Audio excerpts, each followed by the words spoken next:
मैं पर्दे में रहकर पोशीदा औरतों को इलाज करती थी। मेरी ज़्यादातर मरीज औरतें ही हुआ करती थीं, मगर कभी कभी मर्द भी मुँह छुपाकर दवाई लेने आ जाते थे। मुझे तो सिर्फ पैसों से मतलब थी, इसीलिए मर्दों को मना नहीं करती थी और पर्दे में ही रहकर उनका इलाज करती। लेकिन एक रोज़ जब मैं पर्दे में रहकर एक मर्द का इलाज करने लगी तो मेरे होश उड़ गए, क्योंकि वह मर्द तो मेरा नाम आरफा खानम है। मैं हाउसवाइफ हुआ करती थी। मैंने एमए पास कर लिया था, उसके आगे मैं नहीं पढ़ सकती थी, क्योंकि गरीब घराने से हमारा ताल्लुक था। और ऐसे ही करते 2 साल बाद एक अच्छे घराने से हमारा रिश्ता आ गया। लड़के की अपनी निजी दुकान थी, लिहाजा अब्बू ने यही फैसला किया कि फिर शादी को लेट क्यों करें, रिश्ते के लिए हाँ कर देते हैं। अम्मी भी इस रिश्ते के हक में थी, मगर थोड़ी डरी हुई थी। अब्बू ने अम्मी की परेशानी भांप ली और पूछा, सब खैरियत तो है। अम्मी ने कहा कि दरअसल हमारी बेटी के साथ एक मसला है। अब्बू ने कहा, सब खैरियत तो है, क्या मसला हो गया है। अम्मी ने कहा कि आपने तो देखा है अरफा की दाढ़ी में थोड़ा बाल निकलने शुरू हो गए हैं। अब्बू ने कहा तो अम्मी ने कहा कि अरफा को हर 10 दिन के बाद अपने चेहरे को क्लीन करना पड़ता है। यह करने से उसका चेहरा खिल जाता है, लेकिन अब उसके पूरे जिस्म पर गहरे बाल निकलने शुरू हो गए हैं।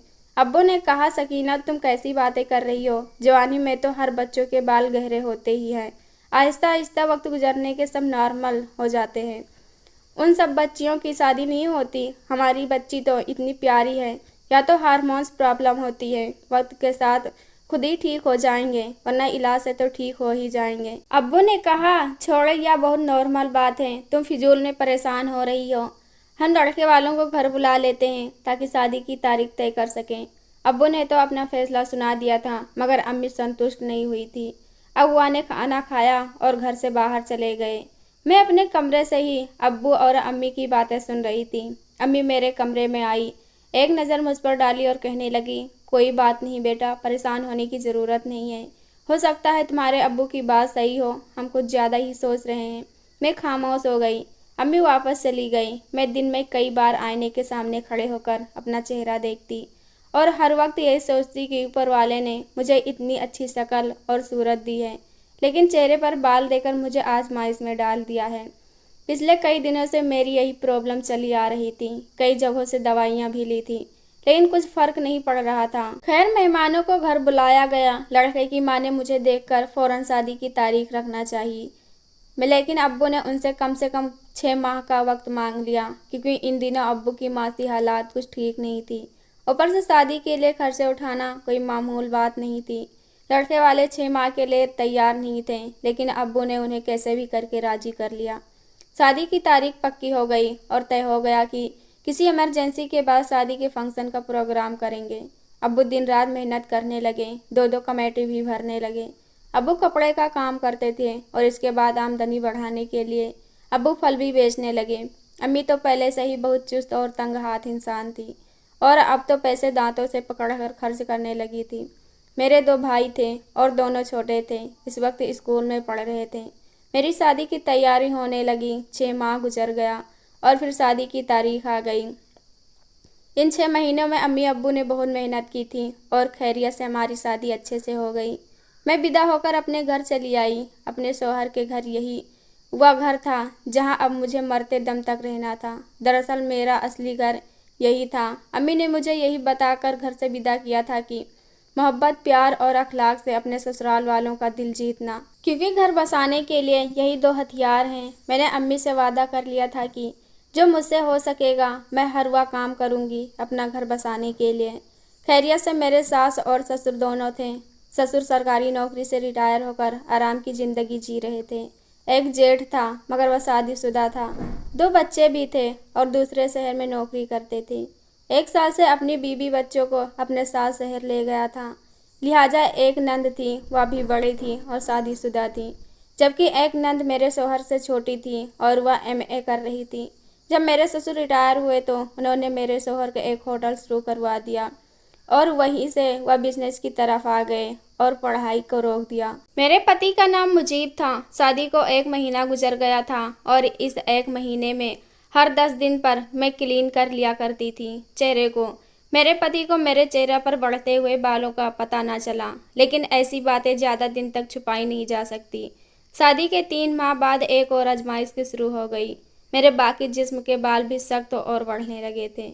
एक रोज़ तो मैं परेशान होकर के रोने लग गई थी। अम्मी ने मुझसे पूछा तो मैंने कहा कि अम्मी आप ही बताएं, मैं अपनी इस बदसूरती को अपने पति से कितने दिन तक छुपाऊंगी। पहले तो सिर्फ चेहरे का मामला था तो क्लीन कर लिया करती थी, मगर यह मुमकिन है कि हर 10 दिन के बाद मैं पूरे बदन को क्लीन करूं। अम्मी ने मुझे बहुत हौसला दिया और हिम्मत दिया और कहा कि बेटा, मेरा यही मशवरा है कि अपने पति पर विश्वास रखो और उसे प्यार दो।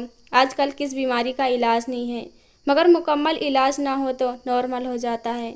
मेरा दिल करता है कि तुम्हारे अब्बू की बात दुरुस्त है या कोई हार्मोन्स प्रॉब्लम है, और इसमें तुम्हारा तो कोई कसूर नहीं है, यह सब ऊपर वाले की तरफ से है। अम्मी ने मुझे बहुत हौसला दिया और मैं अपने ससुराल वापस आ गई। वापस आकर मैंने बहुत हिम्मत किया और अपनी प्रॉब्लम अपने पति से बता दी। चंद दिन पहले ही मैंने अपनी बॉडी क्लीन किया था, जिसकी वजह से मेरे पति को मेरी बात पर सीरियस ना लगी और कहा कि तुम परेशान ना हो, मुझे नहीं लगता है कि तुम्हें डॉक्टर के पास जाने की ज़रूरत है, और अगर ज़रूरत भी आ गई तो परेशान होने की ज़रूरत नहीं, मैं तुम्हें ले जाऊंगा।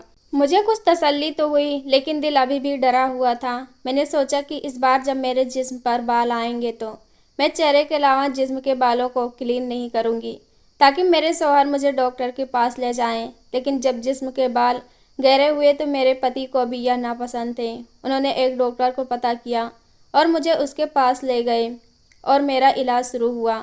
बाकी घर वालों को भी मेरी बीमारी का पता था। मैं रोज़ दवाइयाँ खा रही थी, मगर कुछ असर नहीं हो रहा था। लेकिन उसके बाद मेरे पति ने एक हकीम को दिखाया, वहाँ से भी दवाइयाँ खा ली, लेकिन कुछ आराम ना हुआ। इस तरह से एक के बाद एक कई डॉक्टरों को दिखाया, लेकिन सिर्फ पैसा खर्चा होने के कोई और फ़ायदा ना हुआ। मेरी बीमारी बढ़ती जा रही थी। मैंने अपने शौहर से कहा कि मुझे किसी स्किन स्पेशलिस्ट डॉक्टर के पास ले जाएं, मगर वह ना माने और कहने लगी कि उनका खर्चा कितना होता है जानती हो, कौन उठाएगा। मेरे शौहर चिड़चिड़ा होने लगे थे। मैं भी क्लीन करके तंग आ चुकी थी। मेरी सास मेरी वजह से अपने बेटे को परेशान देखा तो मैं वहाँ भी मुजरिम बन गई।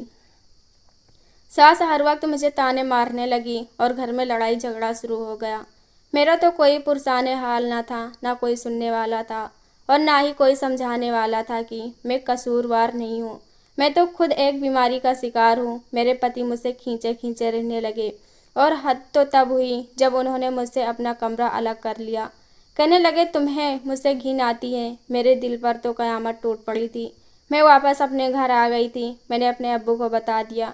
बात बड़ों तक पहुंच चुकी थी।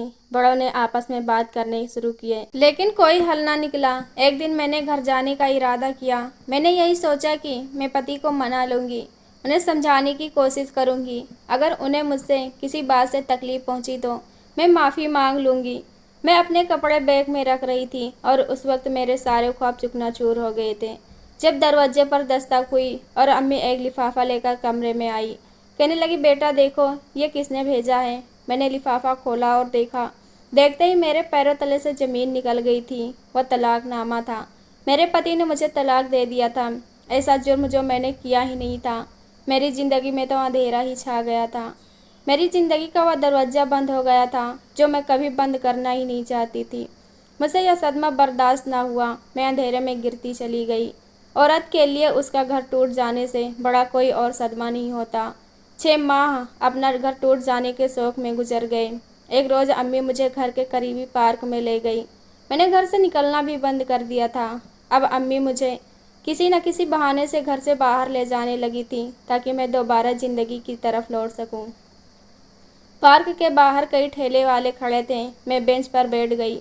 अम्मी ने कहा, मेरी बेटी आइसक्रीम खाएगी। मैंने कहा, नहीं अम्मी, दिल नहीं है। अम्मी ने कहा कि मेरा दिल तो है ना, तो चुप करके बैठ, मैं आइसक्रीम लेकर आती हूँ। अम्मी आइसक्रीम लेने चली गई और तभी एक खातून मेरे पास आकर बैठ गई।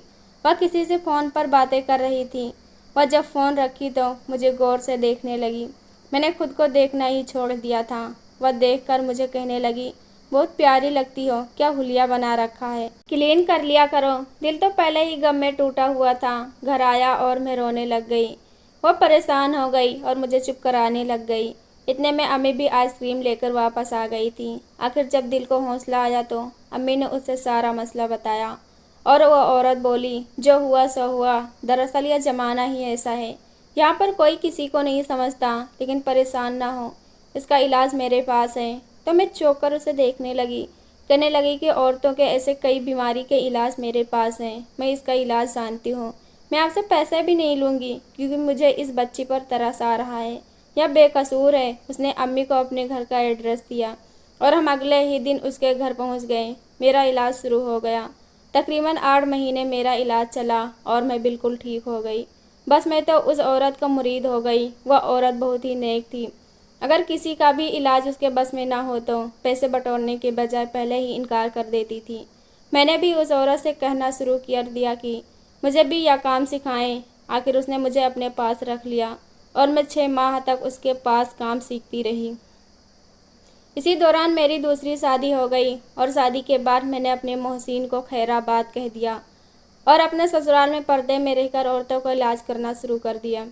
इन 6 सालों में मुझे यह महसूस हुआ कि औरतें कितनी बीमारियों का शिकार हैं। वह बिल्कुल भी बेकसूर होती हैं, लेकिन उन्हें बीमारी के साथ बिल्कुल अकेले छोड़ दिया जाता है, जैसे मेरे साथ हुआ था। मेरे मरीज दिन ब दिन बढ़ने लगे थे। मेरे पास कभी कभी मर्द भी इलाज के लिए आया करते थे। मुझे पैसों से मतलब था, पर्दे में रहकर उनका भी इलाज कर दिया करती थी। एक रोज़ मेरे पास एक मर्द आया और कहने लगा कि 10 साल पहले मैंने पसंद की शादी की थी, मगर हमारी औलाद ना हुई। शादी के 3 साल बाद हमारे हालात इतने ख़राब हैं, मेरी पहली बीवी भी मुझे डॉक्टर के पास चेकअप के लिए भेजने लगी। लेकिन मैंने और मेरी माँ ने इस बात को अलग ही मसला बना दिया था। मेरी माँ अक्सर एक ही बात कहती थी कि कमी औरत के अंदर होती है, मर्द के अंदर नहीं। और फिर मैंने शादी के 5 साल के बाद अपनी बीवी को बांझ कहकर तलाक दे दिया। वह बीवी जिसे मैं बहुत ही अरमानों के साथ अपने साथ लेकर आया था। बीवी को तलाक देने के 6 महीने के अंदर मेरी माँ ने मेरी दूसरी शादी करा दी। दूसरी शादी को भी 4 साल हो चुके हैं, लेकिन औलाद नहीं हो रही हैं। घर के हालात एक बार फिर से ख़राब हो चुके हैं। मैं दोबारा अपना घर छोड़ना नहीं चाहता। आपके बारे में बहुत सुना था तो मुँह छुपाकर यहाँ चला आया, ताकि मेरी माँ और मेरे घर वालों को यहाँ आने का पता न चले। मैं गोपनीय तरीके से यह चेकअप कराना चाहता हूँ, क्योंकि हमारी फैमिली में यह गलत समझा जाता है। मैंने उसके ज़रूरी चेकअप कर लिए और दवाई भी लिख कर दे दी। 1 हफ्ते के बाद रिपोर्ट लेकर आने के लिए कहा। ठीक है। 1 हफ्ते के बाद वह रिपोर्ट लेकर के आया। आवाज़ से काफ़ी परेशान लग रहा था।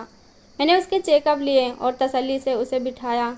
चेकअप में वही निकला जिसका मुझे पहले दिन से शक था। मतलब उस मर्द में था। जब मैंने उसे बताया तो वह इतना कमज़ोर था कि बच्चों की तरह रोने लग गया। रोते हुए बोला, कितना आसान होता है हर औरत को गलत कह देना। मेरी पहली बीवी बेकसूर थी। मुझे हैरत तब हुई जब मैंने उसकी दूसरी बीवी के बारे में सुना और शादी के 1 साल के बाद पता चला कि उसको बेटा पैदा हुआ है। मगर मेरी माँ ना मानी और आज मेरी यह शादी भी दांव पर लगी है। मेरी माँ ने मेरी बीवी को इतने ताने दिए हैं कि वह नाराज़ होकर अपने मायके चली गई है। और आज भी मेरी माँ यही कहना था कि मैं उसको तलाक दे दूँ। मेरे लिए लड़कियों की कौन सी कमी है। यह सुनकर मेरे पैरों तले से ज़मीन खिसक गई। हमारे समाज में कब तक औरतों को पैरों तले रौंदा जाता रहेगा। वह सबसे बोला, क्या मेरा इलाज मुमकिन है। मैंने कहा, आप अपनी बीवी को वापस ले आएं और अपना इलाज कराएं। वह बेकसूर है। मुझे उम्मीद है कि आपका मसला हल हो जाएगा। वह आंसू पोंछते हुए कहने लगा, क्या मैं भी औलाद की खुशी दे पाऊंगा। मैंने कहा, इलाज कराएं, ठीक हो जाएगा। और औरत पर हर इल्ज़ाम लगाना बंद कर दें। अगर वह बीमार हो तब भी बीमारी तो कुदरत की तरफ से होती है। कोई जानबूझकर बीमार तो नहीं होना चाहता।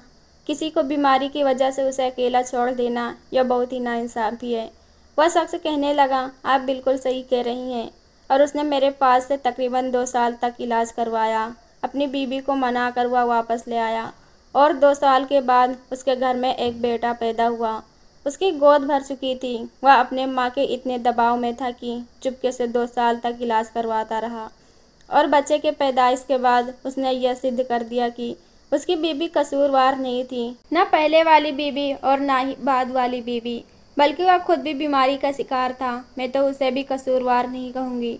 बीमारियों से लड़ना चाहिए, इंसानों से नहीं। और यह हमारे समाज की रीत है कि हमेशा कमज़ोर को ही कीमत चुकानी पड़ती है। औरत कमज़ोर होती है, लिहाजा हमेशा वही कीमत चुकाती है। मेरा मौजूदा पति भी बहुत अच्छा था और ससुराल वाले भी बहुत अच्छे थे। शादी को 5 साल गुजर चुके थे। और 2 बेटे भी थे। ज़िंदगी में अब जाकर के सही मायने में हमें सुख नसीब हुआ था। एक रोज़ मैं मरीजों का चेकअप कर रही थी, तभी एक साहब अपने चेकअप के लिए आए। मैंने कहा अपना मसला बताएं तो वह कहने लगे कि मेरे बदन पर सूट को दाने निकल आते हैं, ख़त्म होते हैं और फिर निकल आते हैं। मैं क्या करूं? इलाज करा करा कर थक चुका हूं, पर आराम नहीं मिल रहा। मेरी बीबी भी अब मुझसे नाराज़ रहने लगी है। यह सुनकर मेरे दिल में घंटियां बजी। यह आवाज़ मेरे पहले पति की थी। मैं खामोशी से कागज़ पर उसकी दवाइयाँ लिख दी और उन्हें दे दी। मैं खामोश से इस तरह रही कि मैं अपनी पहचान नहीं कराना चाहती थी। मैं चाहती थी कि वह शर्मिंदा हुए बगैर ही अपना इलाज करा ले। दोस्तों, यह कहानी कैसी लगी कमेंट बॉक्स में ज़रूर बताएं। वीडियो को लाइक करो, चैनल को सब्सक्राइब करो। ऐसी कहानी आपके लिए लाते रहेंगे। धन्यवाद।